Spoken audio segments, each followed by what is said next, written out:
ನಮಸ್ಕಾರ. ಕರ್ನಾಟಕ ಧ್ವನಿಗೆ ಸ್ವಾಗತ. ಮಾಜಿ ಸಂಸದ ಪ್ರಜ್ವಲ್ ರೇವಣ್ಣ ಇದೀಗ ಜೈಲಿನಲ್ಲಿ ಕ್ಲರ್ಕ್ ಕೆಲಸವನ್ನು ಮಾಡ್ತಾ ಇದ್ದಾರೆ.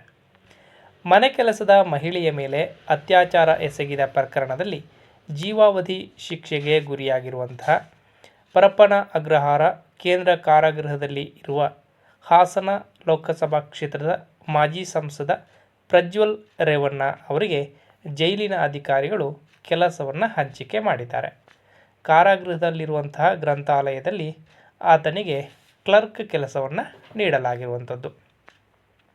ವಿಚಾರಣಾಧೀನ ಕೈದಿಗಳು ಹಾಗೆ ಸಜಾಬಂದಿಗಳಿಗೆ ಜೈಲಿನ ಗ್ರಂಥಾಲಯದಿಂದ ಪುಸ್ತಕ ವಿತರಣೆಯನ್ನು ಮಾಡುವುದು, ಯಾವ ಕೈದಿಗೆ ಯಾವ ಪುಸ್ತಕ ನೀಡಲಾಗಿದೆ ಎಂಬುದನ್ನು ಪುಸ್ತಕದಲ್ಲಿ ನೋಂದಣಿ ಮಾಡಿಕೊಳ್ಳುವಂತಹ ಕೆಲಸವನ್ನು ಪ್ರಜ್ವಲ್ಗೆ ನೀಡಲಾಗಿದೆ. ಕ್ಲರ್ಕ್ ಕೆಲಸಕ್ಕೆ ಪ್ರತಿದಿನ 524 ರೂಪಾಯಿ ಕೂಲಿಯನ್ನು ಕೂಡ ನಿಗದಿ ಮಾಡಲಾಗಿದೆ. ಎಂಜಿನಿಯರಿಂಗ್ ಪದವೀಧರನಾಗಿರುವಂತಹ ಪ್ರಜ್ವಲ್ ಕೃಷಿ ಕೆಲಸ ಮಾಡುವುದಾಗಿ ಹೇಳಿದ್ದ ಅಂತ ಹೇಳಿ ಮೂಲಗಳು ತಿಳಿಸಿದೆ.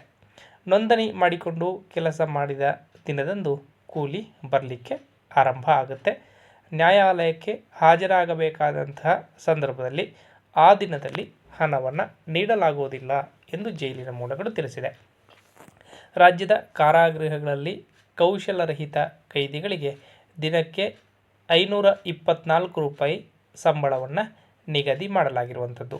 1 ವರ್ಷದ ನಂತರ ಅವರು ನುರಿತ ಕೆಲಸಗಾರರಾದ ಬಳಿಕ 548 ರೂಪಾಯಿ ಸಂಬಳವನ್ನು ನೀಡಲಾಗುತ್ತೆ. 2 ವರ್ಷಗಳ ಅನುಭವದ ನಂತರ ಕೌಶಲಪೂರ್ಣ ವರ್ಗಕ್ಕೆ ಬಡ್ತಿಯನ್ನು ನೀಡಲಾಗುತ್ತೆ. ಆಗ ಕೈದಿಗೆ ಸಿಗುವ ಸಂಬಳ 615 ರೂಪಾಯಿ ಆಗುತ್ತೆ. 3 ವರ್ಷಗಳ ನಂತರ ಅವರನ್ನು ಹೆಚ್ಚು ನುರಿತ ಅಥವಾ ತರಬೇತಿ ಕೆಲಸಗಾರರು ಎಂದು ಪರಿಗಣನೆ ಮಾಡಿ ದಿನಕ್ಕೆ 663 ರೂಪಾಯಿ ಸಂಬಳವನ್ನು ನೀಡಲಾಗುತ್ತೆ. ಪ್ರಜ್ವಲ್ ವಿರುದ್ಧ CID ಹಾಗೂ ಹಾಸನ ಜಿಲ್ಲೆಯ ಹೊಳೆನರಸೀಪುರ ಗ್ರಾಮಾಂತರ ಪೊಲೀಸ್ ಠಾಣೆಯಲ್ಲಿ ಪ್ರಕರಣ ದಾಖಲಾಗಿದ್ದವು. ಆ ಪೈಕಿ ಒಂದು ಪ್ರಕರಣದಲ್ಲಿ ಜನಪ್ರತಿನಿಧಿಗಳ ವಿಶೇಷ ನ್ಯಾಯಾಲಯ ಆಗಸ್ಟ್ 2ರಂದು ಜೀವಾವಧಿ ಶಿಕ್ಷೆಯನ್ನು ಪ್ರಕಟ ಮಾಡಿತ್ತು. ಇದೀಗ ಪ್ರಜ್ವಲ್ ರೇವಣ್ಣ ಅವರು ಜೈಲಿನಲ್ಲಿ ಕ್ಲರ್ಕ್ ಕೆಲಸವನ್ನು ನಿರ್ವಹಣೆ ಮಾಡಲಿಕ್ಕಿದ್ದಾರೆ. ವಿಡಿಯೋ ನೋಡಿದ್ದಕ್ಕಾಗಿ ಧನ್ಯವಾದಗಳು. ಹೊಸ ವಿಷಯದೊಂದಿಗೆ ಮತ್ತೆ ಹಾಜರಾಗ್ತೀವಿ. ಅಲ್ಲಿವರೆಗೆ ನಮಸ್ಕಾರ.